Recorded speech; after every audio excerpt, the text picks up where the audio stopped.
कहीं ना कहीं हो सकता है बीपीएससी के अधिकारियों की भी तहकीकात हो जाए, क्योंकि जिस प्रकार से एडमिट कार्ड के पीछे छपा हुआ जो है कि आंसर दिखा है, तमाम सब सबूत तो ईओयू के पास है ना।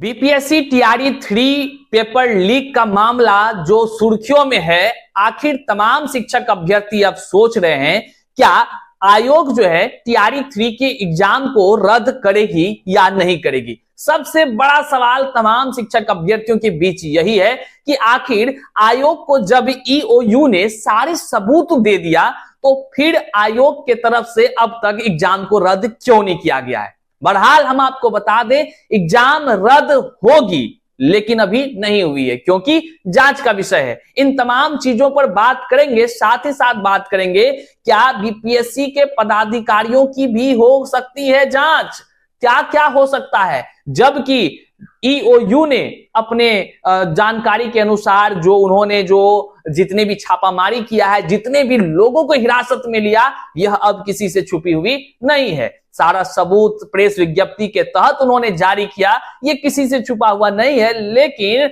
जो आयोग ने कहा है, उन्होंने कहा है हमें ठोस सबूत की है आवश्यकता, तब होगी कोई बात और बीपीएससी तब ले सकती है एग्जाम कैंसिल रद्द करने का निर्णय। बहरहाल तमाम चीजों पर बात करेंगे, लेकिन इसके जद में इस जो ईओयू का जो कह लीजिए जो जांच पड़ताल है, इसके जद में बड़े बड़े अधिकारी आने जा रहे हैं। साथ ही साथ कौन कराया था क्वेश्चन पेपर लीक, यह भी रिपोर्ट निकलकर सामने आ चुकी है। चैनल पर नए हैं तो सब्सक्राइब कीजिएगा। उससे पहले नमस्कार, मैं हूं हरे कृष्ण प्रकाश और आप देख रहे हैं साहित्य आजकल। साहित्य आजकल का मतलब ही है वह सच्चाई जो जाननी आपके लिए है बेहद आवश्यक। चलिए अपने तमाम साथियों तक इसको साझा कर दीजिएगा। करते हैं सीधे मुद्दे की बात। साथियों, जैसा कि आप सभी ने देखा, बीपीएससी टीआरई 3.0 का पेपर लीक बड़े व्यापक पैमाने पर हुआ है। पेपर लीक जो हुआ है, यह मैं इसलिए बोल रहा हूं, अपने मन से तो कुछ नहीं बोलता हूं, लेकिन ईओयू के प्रेस विज्ञप्ति के अनुसार उन्होंने साफ शब्दों में कहा है, पटना से लेकर झारखंड तक में जो उन्होंने खंगाला है, नेटवर्कों को खोला है, दर परत जो है कि जितने भी शिक्षक बहाली के स्कैम को लेकर उन्होंने जो जांच पड़ताल किया है, इसमें साफ शब्दों में बीपीएससी टीआरई 3.0 के 15 तारीख का पेपर लीक 100% हूबहू क्वेश्चन आंसर के साथ सत्य पाया गया है। वहीं तमाम रिपोर्ट्स को ईओयू ने जमा कर दिया है बीपीएससी को। लेकिन सवाल यहां सबसे बड़ा है कि बीपीएससी आखिर क्यों नहीं मान रही है कि पेपर लीक हुआ है, आखिर किसको बचाना चाह रही है। आखिर बीपीएससी जैसे आयोग अपनी गरिमा पर लगने वाला जो ये कलंक है, कह लीजिए तो पेपर लीक का कलंक, आखिर इसको क्यों नहीं मिटाना चाहती है। और उन्होंने जिस प्रकार से कहा है कि हमें और भी ठोस सबूत की आवश्यकता है, तो तमाम शिक्षक अभ्यर्थियों के बीच उफाऊह का माहौल बन चुका है। आइए हम बात करते हैं सबसे पहले कि आखिर यह पेपर लीक का मास्टरमाइंड कौन था, कौन ऐसे व्यक्ति थे जिन्होंने इस पेपर लीक के षड्यंत्र को रचने का काम किया है। आपके सामने यहां स्क्रीन पर आपको दिख रहा है भास्कर का ब्रेकिंग न्यूज। आप यहां देख पा रहे हैं, ग्रामीण कार्य विभाग के अकाउंटेंट ने कराया पेपर लीक। जी हां, ये मैं अपने मन से तो कह नहीं रहा हूं, यहां देख लीजिए, और उसका नाम भी नीचे है। ये सब तमाम चीजों को आप जानते ही होंगे, लेकिन हम आपको इसके माध्यम से जो बताना चाह रहे हैं वह यह बताना चाह रहे हैं कि देख लीजिए किस प्रकार से खेला हुआ है। मानो या ना मानो भैया, लेकिन बीपीएससी पेपर लीक का जो खेल हुआ है, यह खेल बड़े व्यापक पैमाने पर हुआ है। इसको लेकर के तमाम शिक्षक अभ्यर्थी तो आवाज उठा ही रहे थे। हम लोग तो लगातार बता ही रहे थे कि देखिए, अभ्यर्थी लगातार कह रहे हैं कि भैया 2 दिन पहले ये से जो है कि हमारा फलाना दोस्त गायब है। तो गायब है तो कहां गया? तो बहुत सारा ने तो नंबर भी सेंड किया कि इसका फोन ट्रेस करवाइए तो पता चल जाएगा। तो देखिए, हम तमाम लोग जितने शिक्षक अभ्यर्थी हैं, सभी जिसको जिसको पता चला कि ये गोरख धंधा का काम हो रहा है, तो सभी ने अपने अपने स्तर से आवाज उठाया। आवाज उठाने के बाद अपराध इकाई की जो शाखा है, जब उसको पता चलता है तो पटना से लेकर झारखंड तक छापामारी चला। आप तमाम चीजों को देख वह शिक्षिका बन जाती और फिर आप जब उनके पास जाए होते कि आप बीपीएससी पास शिक्षिका हैं, एक सवाल का जवाब दे दीजिए, उसके मुंह से ऐसा निकलता जैसे लगता कि क्या आसमान से आई हुई है। ऐसा शिक्षक अभ्यर्थी तो फर्जी पकड़े हुए किए हैं, लेकिन उसमें 88 की संख्या में महिला है। आज देख लीजिए, आपके हमारे बीच में से ही कई सारे ऐसे लोग हैं जो इस फर्जी के खेल में शामिल थे। अब आप समझ रहे हैं, लगातार शिक्षक अभ्यर्थी बोल रहे थे कि TRE 1 और TRE 2 में भी फर्जीवाड़ा हुआ है, कोई मानने को तैयार नहीं। क्यों मानेगा, कोई क्यों मानेगा? लेकिन एक बात जानिए, पाप का घड़ा कभी ना कभी फुटवे करता है। आज फूटा और तमाम फर्जी लोग को सबने देखा, हर वीडियो में देखा है कि कौन कौन लोग जो है कि इस फर्जी शिक्षक बनने का खेल में लगे हुए थे, पेपर लीक के स्कैम को कर डाले। बताइए, बिहार में पेपर लीक के स्कैम को कर डाले, किसके साथ? तो नाम लीजिए, सुन किसके साथ किया है, और फिर हम बताएंगे कि आखिर इस जांच के दायरे में अब कौन कौन आ सकते हैं। बड़े बड़े सत्ताधिकारी, बड़े बड़े अधिकारी इसमें शामिल होने की खबर आ रही है। और तो और EOU के अब जांच की दायरा जो है कि बढ़ने जा रही है, और जो असली मास्टरमाइंड है वहां तक भी पहुंचने का जुगाड़ हो रहा है, वहां तक जरूर पहुंच जा सकते हैं। और कहीं ना कहीं हो सकता है BPSC के अधिकारियों के भी तहकीकात हो जाए, क्योंकि जिस प्रकार से एडमिट कार्ड के पीछे छपा हुआ जो है कि आंसर दिखा है, तमाम सब सबूत तो EOU के पास है ना।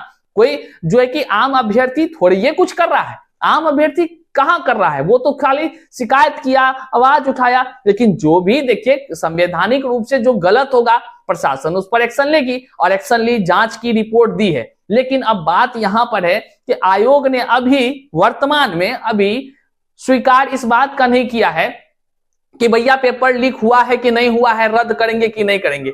वो सोच रही है ठोस सबूत और, लेकिन क्या कुछ है मामला, इसको हम आपको दिखाते हैं। आमने सामने EU का कह रहा पेपर लीक हुआ, लेकिन BPSC का दावा सबूत नहीं है। अब कौन कौन सबूत लाके दे? इससे बड़ा और कोई सबूत है? इससे बड़ा कोई सबूत है? आप तमाम जितने भी दर्शक देख रहे हैं, आपके सामने हम ये बता रहे हैं, आपसे पूछ रहे हैं, आप सब सबूत देखे हैं कि नहीं देखे हैं? अब बड़े बड़े अधिकारी हैं, बड़े बड़े कुर्सी पर बैठे हैं, बड़े बड़े लोग हैं, तो इसका मतलब ऐसा थोड़े है कि बड़ा लोग को इन्हें पता है कि पेन ड्राइव में अगर क्वेश्चन है, एग्जाम से 2 दिन पहले मिला, इसका मतलब क्वेश्चन और आंसर बाहर में है, नहीं पता। बताइए, लोग EOU की टीम कह रही है देखिए ये पेन ड्राइव मिला है, क्वेश्चन मिला है, आंसर मिला है, हूबहू सब कुछ सही है, लेकिन भैया उसको ठोस सबूत नहीं माना जा रहा है। तो बताइए, हम तो कहते हैं कि आयोग को लिख देना चाहिए कि कौन चीज होता है ठोस सबूत। ठोस सबूत लिख दे, वही चीज लेकर चले जाए EOU की टीम। हालांकि हम किसी पर टिक्का टिप्पणी नहीं कर रहे हैं, लेकिन सभी शिक्षक अभ्यर्थी परेशान हैं, सोच रहे हैं क्या अगर 600 से ज्यादा एडमिट कार्ड मिला है, तो क्या जो लोग पकड़ाए हैं सिर्फ उतने चोर थे, उतने फर्जी थे, कि और जो परीक्षा दे दिए हैं कहीं उसमें बैठे हुए हैं, उसमें छिपे हुए हैं? यही नहीं, लोग तो ये भी कह रहे हैं TRE 1 और TRE 2 में व्यापक पैमाने पर फर्जी अभ्यर्थी पकड़े गए थे। तो इसका मतलब है वहां जांच अगर हो जाए तो 100 में से कई सारे 30 से +% ऐसे होंगे जो कि इस तरह का स्कैम जो कि हुआ है, तो पहले भी हुआ होगा, लेकिन वहां पर लोग आवाज उठाते रहा, सुनने वाला कोई नहीं, पाप का घड़ा फूट गया। तो लीजिए देखिए, पेपर लीक EOU खुद कह रही है, तो तमाम जो मामला है सबके सामने है ही। अब देखिए पेपर लीक कराया कौन? कराने वाला महान व्यक्ति जो है बिहार लोक सेवा आयोग की 3य चरण की शिक्षक बहाली परीक्षा का पेपर लीक विशाल कुमार के गिरोह ने कराया था। विशाल कुमार का नाम सामने आ रहा है। आप सोच रहे होंगे विशाल कुमार है कौन? तो हाजीपुर निवासी है विशाल कुमार, जो ग्रामीण कार्य विभाग में डिविजनल अकाउंटेंट भी है। भैया ये बिहार है, इतिहास रचने की भूमि है। अब देख लीजिए इसका हिस्ट्री अगर खंगालिएगा, ये हाल ही में जो है कि उड़ीसा जेल से निकलकर सामने आया है। आपको आश्चर्यचकित होगा, ये व्यक्ति जो है पहले भी पेपर लीक के मामले में अंदर जा चुका है। बहरहाल पटना पुलिस जब इनको गिरफ्तार किया तो इनके ही निशानदेही पर तमाम ये पेपर लीक का भंडाफोड़ हुआ है। तमाम चीजें जो लोगों ने कबूला है, लेकिन BPSC की नजर में ये सब चीज बेकार है, ठोस है ये नहीं, सबूत है कहां हुआ है पेपर लीक? किधर हुआ है पेपर लीक? लीक होता तो बहता ना पेपर। हम नहीं कर रहे भैया, जो ठोस नहीं मान रहा सबूत को, आखिर क्या लाके दे? अभ्यर्थी भी पूछ रहे हैं, कौन सा ऐसा सबूत ला कर दें आयोग को, एकदम नम्र निवेदन के साथ, कि ताकि जो है कि माना जाए कि हाँ वो ठोस है। हालांकि हम तमाम शिक्षक अभ्यर्थी क्या कुछ दे सकते हैं, ईओयू इसके लिए है ही, तमाम शिक्षक अभ्यर्थियों के लिए वो कार्य कर रही है। लेकिन एक बात बता दें, सबसे बड़ा सवाल है, भर्ती परीक्षा बिहार में थी तो अभ्यर्थी झारखंड में क्या कर रहे थे? वहां क्या करने गए थे? बिहार के जितने भी अभ्यर्थी थे वहां कोई जो है कि चुड़ा दही बट रहा था क्या? वहां क्या हो रहा था? ये बड़ा सवाल है। और फिर जो है ईओयू का दावा को आखिर मजबूत क्यों नहीं मान रही है बीपीएससी, ये भी एक बड़ा सवाल है। माफिया से हारा है, परीक्षा होगी दोबारा क्या? पटना के करबीघाई से पहला आरोपी पकड़ा गया, हजारीबाग में जाकर खुलासा हुआ, परीक्षा से संबंधित कई पेपर मिले, बस और स्कॉर्पियो से झारखंड गए थे, यहां तक कि एम्बुलेंस में भी भर भर कर लोग झारखंड गए थे। अब पटना टू हजारीबाग आखिर कितने गुनाहगार हैं? और साथ ही साथ यहां पर जो आप देख पा रहे हैं, रडार पर 300 से ज्यादा संदिग्ध मोबाइल नंबर भी आए हैं। आप जब इस खबर को देखेंगे, इसमें साफ शब्दों में है कि जो जांच का दायरा है कहीं ना कहीं बढ़ता हुआ नजर आ रहा है। और यहां पर लास्ट जो लाल घेरे से लिखा हुआ है, आप देखिए, क्या बीपीएससी के भी कोई पदाधिकारी या कर्मी इसमें शामिल हैं? इन सभी सवालों का जवाब ढूंढने के लिए कई पहलुओं पर जांच शुरू हो गई है। तो अब बीपीएससी के अधिकारी क्या इसमें शामिल हैं, इसको लेकर भी जांच किया जाना है। बहरहाल क्या कुछ रिपोर्ट निकलकर सामने आता है, सीबीआई से जांच हो पाती है या ईओयू की टीम जो है कि इसको जांच करके तमाम चीजों को एकदम परत दर परत पोल खोल सकती है। खोल तो दी ही है, आप देख रहे हैं। लेकिन सीबीआई से जांच अगर हो जाए तो टीआरई 1, टीआरई 2 या कह ले जितने भी शिक्षक बहाली हुई है, बड़े व्यापक पैमाने पर इसमें गड़बड़ी निकलकर सामने आएगी। और तो और जितने भी शिक्षक अभ्यर्थी हैं उनके साथ न्याय होगा, क्योंकि अयोग्य शिक्षक अभ्यर्थी आज जो है कि कई सारे विद्यालय में योग्य शिक्षक अभ्यर्थी के स्थान पर बैठकर पढ़ा रहे हैं। अयोग्य हो गया सफल और जो योग्य अभ्यर्थी था हो गया असफल। वाह रे सिस्टम, बोलो तो इधर उधर की बातें सुनना मिलेगा, एकदम धमकी पर धमकी। वाह रे सिस्टम। खैर, आप तमाम शिक्षक अभ्यर्थी इस वीडियो को जन जन तक साझा कर दीजिए। चैनल पर नए हैं तो सब्सक्राइब कर लीजिए। मिलते हैं फिर से नए